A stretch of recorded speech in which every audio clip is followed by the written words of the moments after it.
Bună seara și bine v-am regăsit la o nouă întâlnire a cursului nostru biblic, care a avut o mică pauză, mai cu seamă datorită faptului că în săptămâna care a trecut am sărbătorit împreună Ziua Sfântului nostru Crăcitor, care înseamnă și hramul mănăstirii noastre.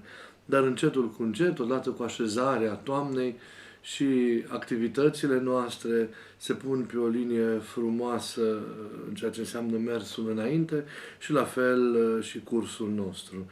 Dacă vă amintiți bine din întâlnirile noastre trecute, suntem într-o perioadă în care vorbim despre pildele importante pe care le-a rostit Mântuitorul nostru Iisus Hristos. Și suntem într-un context mai special în care vorbim despre așa numitele pilde ale așteptării.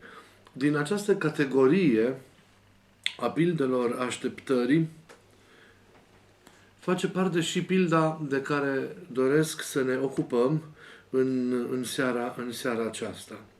Toate aceste pilde invită la veghere, invită la priveghere, invită la așteptarea neodihnită a celui care este plecat și în fiecare din ele intră în joc tema asta absenței și a felului în care pot și trebuie să-ți organizezi viața, având ca reper însăși absența celui care este așteptat și dorit ca să se întoarcă. Citim acum pilda aceasta cu sămânța care crește singură. O găsim în scrierea evanghelică a Sfântului Marcu, în capitolul 4, versetele de la 26 la 29. Și ni se spune acolo: așa este împărăția lui Dumnezeu. Ca un om care aruncă sămânța în pământ și doarme și se scoală noaptea și ziua și sămânța răsare și crește fără ca el să știe cum. Că pământul rodește de la sine, mai întâi pai, apoi spic, apoi grâu de plin în spic. Iar când rodul se coace, îndată trimite secera, că a sosit secerișul. Această pildă este întâlnită doar în scrierea evanghelică a lui Marcu. E una din cele mai simple, după cum v-ați dat seama, una dintre cele mai scurte, mai frumoase, dar în același timp și profunde parabole din Evanghelii. Se încadrează, cum spuneam, și ea între pildele așa numite ale așteptării și vom vedea îndată de ce. Iisus descrie aici procesul instaurării împărăției lui Dumnezeu în sufletul omului, asemănând acest proces cu ciclul agricol, cu semănatul, cu încolțirea seminței, cu spicul și în cele din urmă cu trăieratul. Sămânța noi știm, e cuvântul semănat în inima fiecăruia dintre noi.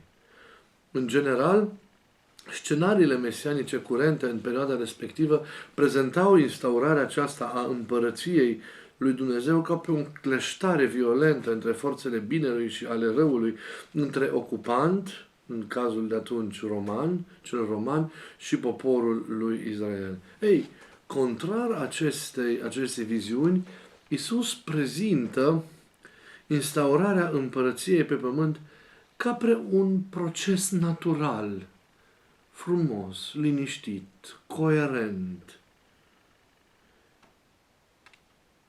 ce ține de însuși mersul istoriei, indiferent de obstacole, indiferent de piedici, de greutăți sau de vrerea oamenilor. În întinderea împărăției acesteia a lui Dumnezeu e, dincolo de toate, un proces tainic, ne arată pilda, un proces insesizabil. Această instalare treptată a împărăției în lume, dar mai cu seamă în sufletul omului și prin acesta în lume, rămâne o taină care scapă cumva înțelegerii raționale. Ea pur și simplu, întinderea aceasta, se produce, se petrece de la sine, dar într-un mod, cum spuneam, ușor inexplicabil, care aparține orizontului tainei și în care e bine ca să și rămână. Rezultatul, prin urmare, nu se datorează exclusiv omului, ci în primul rând rânduielii sau purtării de grijă a lui Dumnezeu, lucrării sale. E drept, omul aruncă semințele, dar doar atât face. Are el puterea să le facă, să răsară, iar din ele mai apoi să-ți dezvolte planta și rodul? Nu are această putere. Le seamănă, apoi el doarme, se trezește, așteaptă să se scurgă zilele și nopțile, asistând pasiv până la creșterea recoltei. Dumnezeu conduce totul în taină, din spate, prin puterea Lui, deopotrivă discretă și eficientă. Sămânța crește în sufletul omului zi de zi, noapte de noapte, dacă este primită și pământul e bun, fără ca el să-și dea seama de acest proces interior.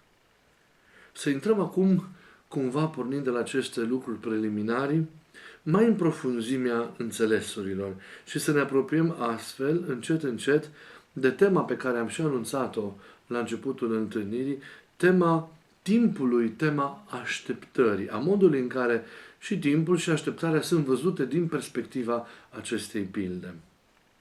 Parabola se referă în această ordine de idei la raportul dintre cele două registre ale timpului cu care ar trebui să se împletească viața celui care așteaptă, adică viața noastră, a fiecăruia dintre noi în parte.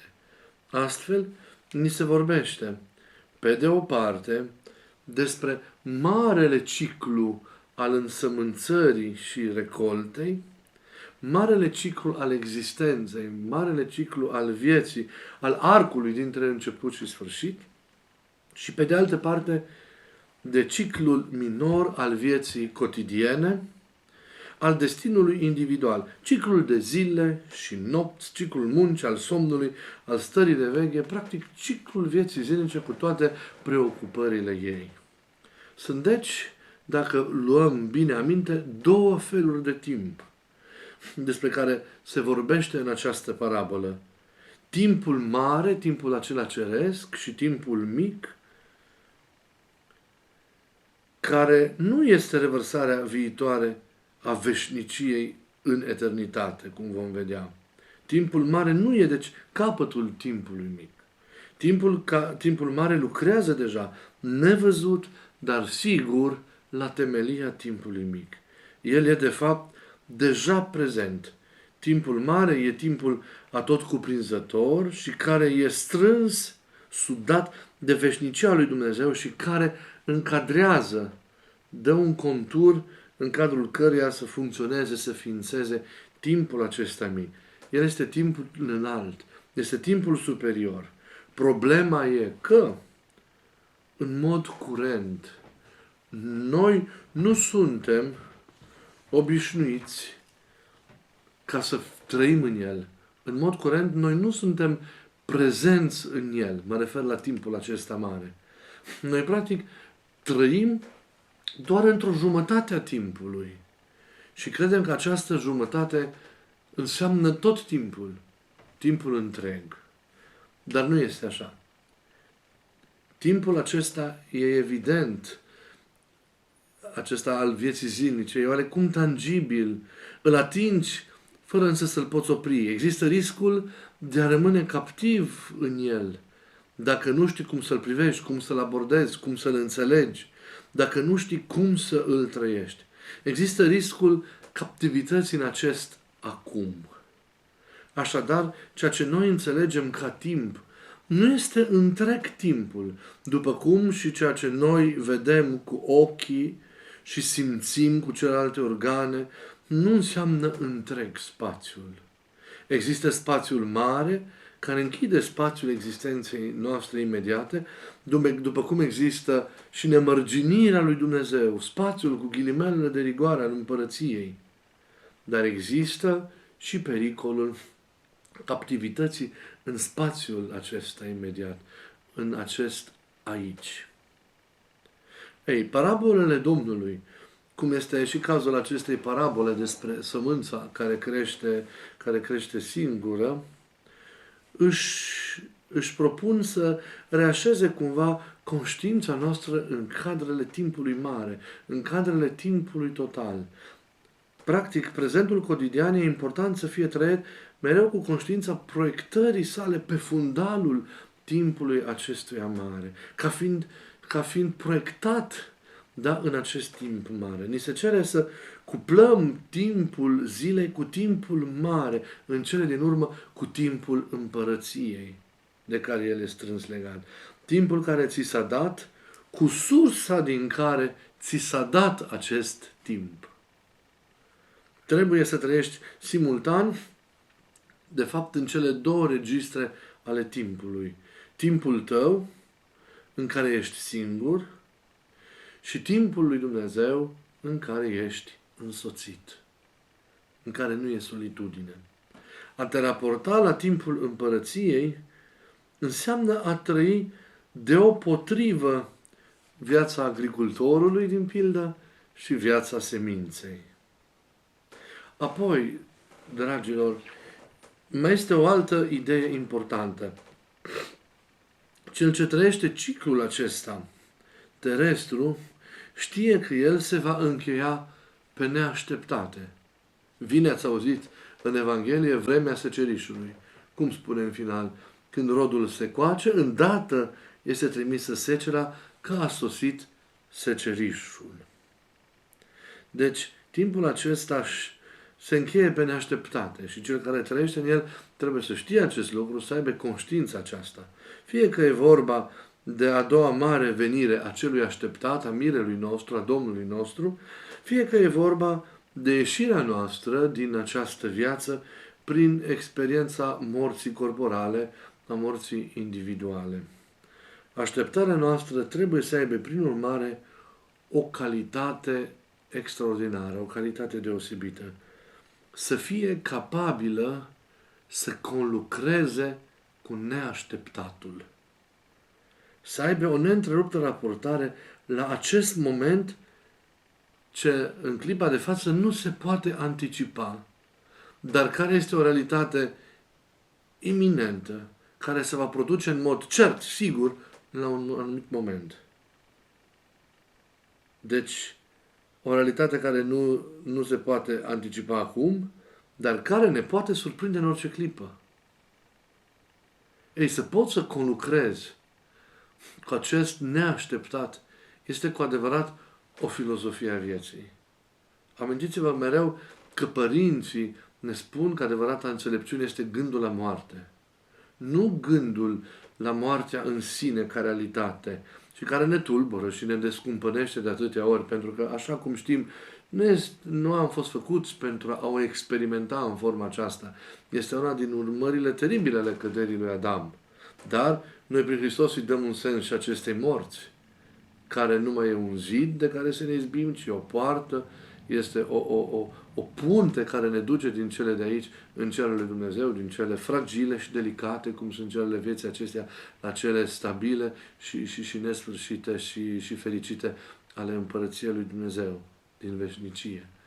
Ei, noi știm ce este moartea. Nu gândul la această experiență a morții, ci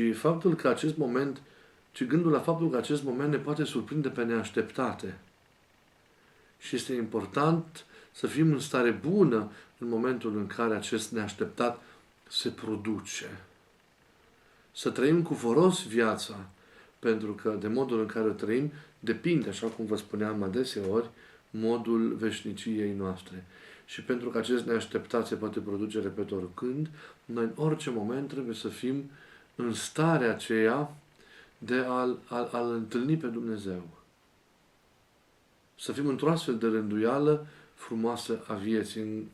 În orice moment s-ar întâmpla sfârșitul acesta, noi să fim în acea stare de har, în pace cu noi înșine, cu Dumnezeu și cu întreaga lume.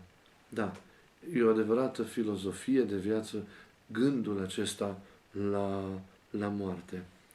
Este să o numim o istorioară rabinică din secolul al II-lea după Hristos pe această temă. Și se spune acolo că rabinul Eliezer spune: pocăiește-te cu o zi înainte de moartea ta.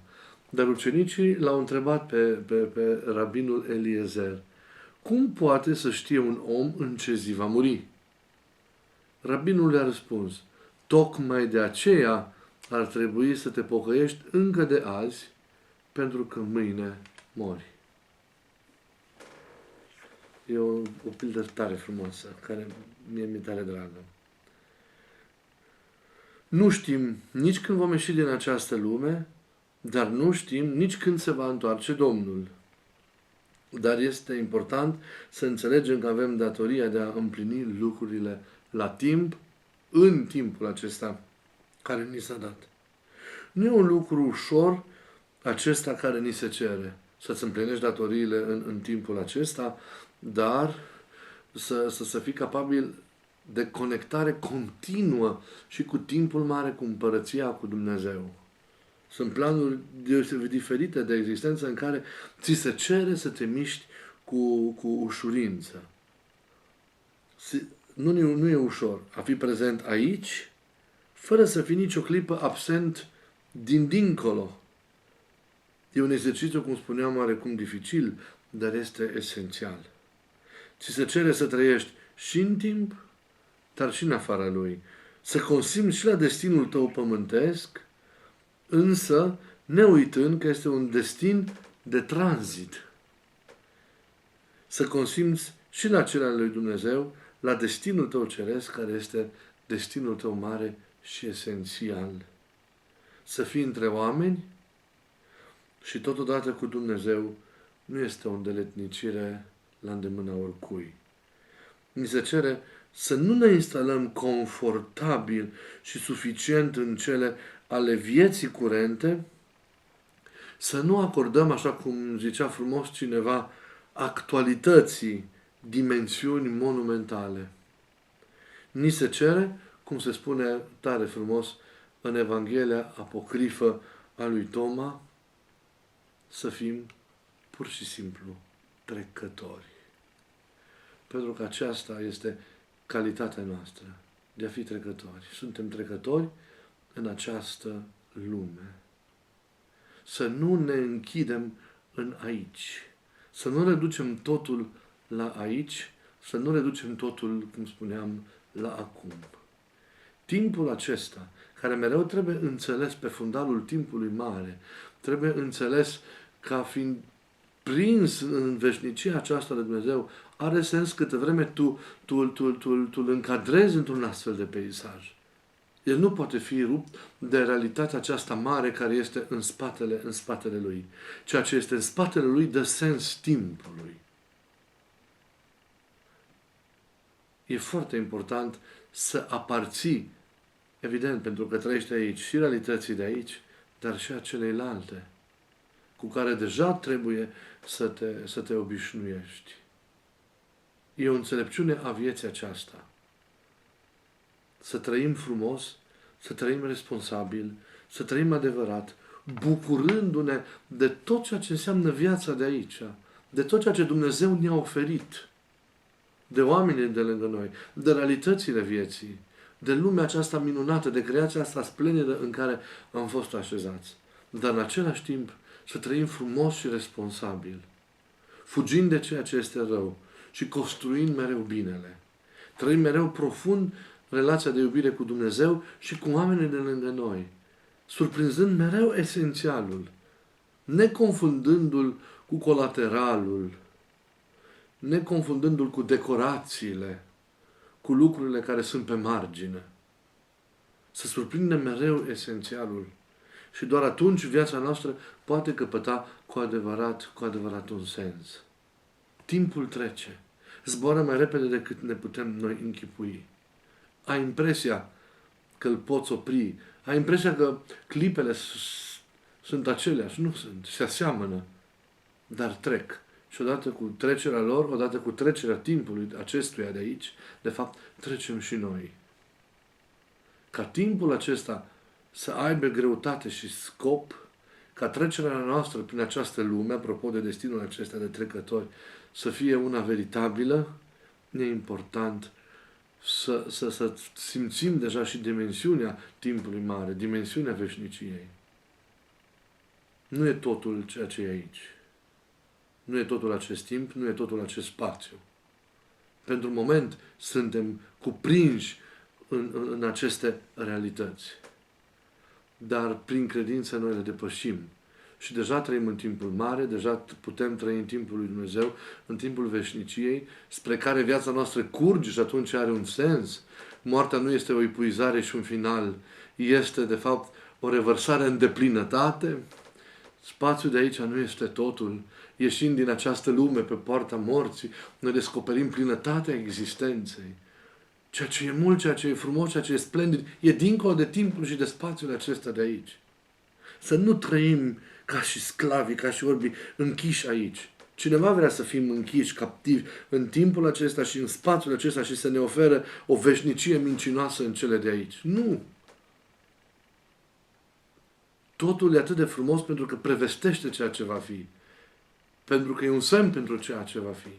Pentru că e o mișcare către realitățile depline care vor veni. De aceea aici trebuie să ne bucure, să ne încânte, să ne determine să trăim responsabil viața, dar în același timp să evităm capcana de a fi prinși aici, de a fi închiși în realități așa, de a intra în vreo captivitate temporală sau de spațiu. Aceasta ar fi mare ispită pentru noi. Să ne pierdem în acest timp, să ne pierdem în acest spațiu. Bucurându-ne să-l trăim responsabil. Pentru că, cum spuneam de atâtea ori și am amintit-o și astăzi, de felul în care trăim timpul acesta al itineranței în această lume, depinde felul veșniciei noastre. Pentru că la final este o întâlnire pe care conștiința creștină dintotdeauna a numit-o judecata de apoi. Evanghelia de astăzi o numește un timp al secerișului. În timpul acestei lumi, trăind responsabil, noi trebuie, ca orice plantă, să ajungem la maturitate și să aducem rod. Finalul istoriei noastre, sau finalul lumii acestea, înseamnă verificarea acestor roade prin întâlnirea cu cel care a semănat și cel care deopotrivă vine acum ca să secere cu Hristos. Este o asemănare tare frumoasă între puținele versete, cred că 4 ale pildei despre care am vorbit în această seară, și un text din Apocalipsa lui Ioan, din capitolul 14, format din 2 versete, versetele 14 și 15. Iată ce se spune acolo. Iată un nor alb și pe nor șezând cineva asemenea Fiului Omului, care avea pe cap o coroană de aur și în mână o seceră ascuțită. Și alt înger a ieșit din templu, strigându-i cu glas mare celui ce ședea pe nor: trimiteți secera și seceră, fiindcă iată a sosit ceasul de secerat, fiindcă s-a copt rodul pământului. Vine un timp în care rodul vieții noastre ne dăjduim că se va coace.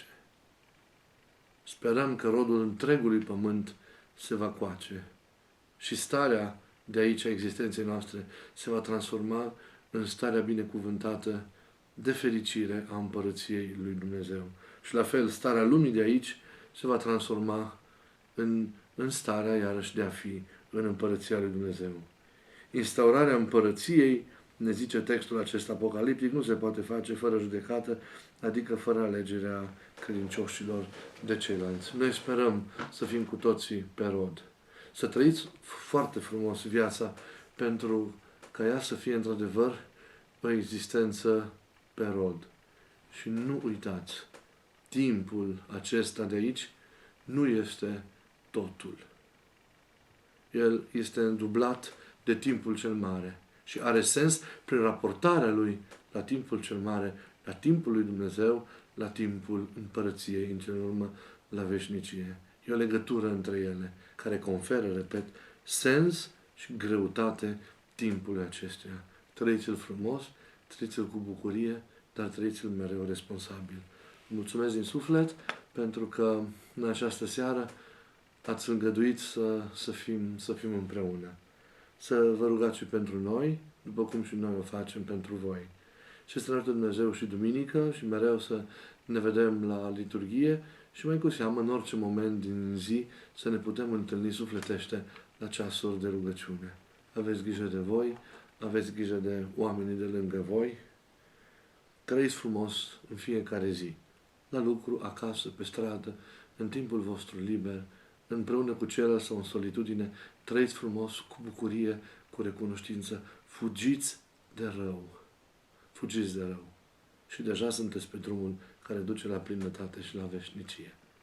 Vă mulțumesc din suflet. Înainte de a ne despărți, haideți așa cum facem mereu să zicem rugăciunea Tatăl nostru. În numele Tatălui și al Fiului și al Sfântului Duh. Amin. Tatăl nostru care ești în ceruri, sfințească-se numele Tău. Vie împărăția Ta, facă-se voia Ta, precum în cer, așa și pe pământ. Pâinea noastră, cea de toate zilele, dă-ne nouă astăzi și ne iartă nouă greșelile noastre, precum și noi iertăm greșiților noștri. Și nu ne duce pe noi în ispită, ci ne izbăvește de cel viclean. Ca Ta e împărăția, puterea și mărirea a Tatălui și a Fiului și a Sfântului Duh, acum și pururea și în vecii vecilor. Amin. Cu noi Dumnezeu, ca să har, ca să iubire de oameni, acum și pururea și în vecii vecilor. Amin. Hristos în mijlocul nostru. Să aveți o seară liniștită și o noapte cu pace. Mulțumesc că m-ați ascultat. Să ne revedem cu bine. Vă salut cu drag.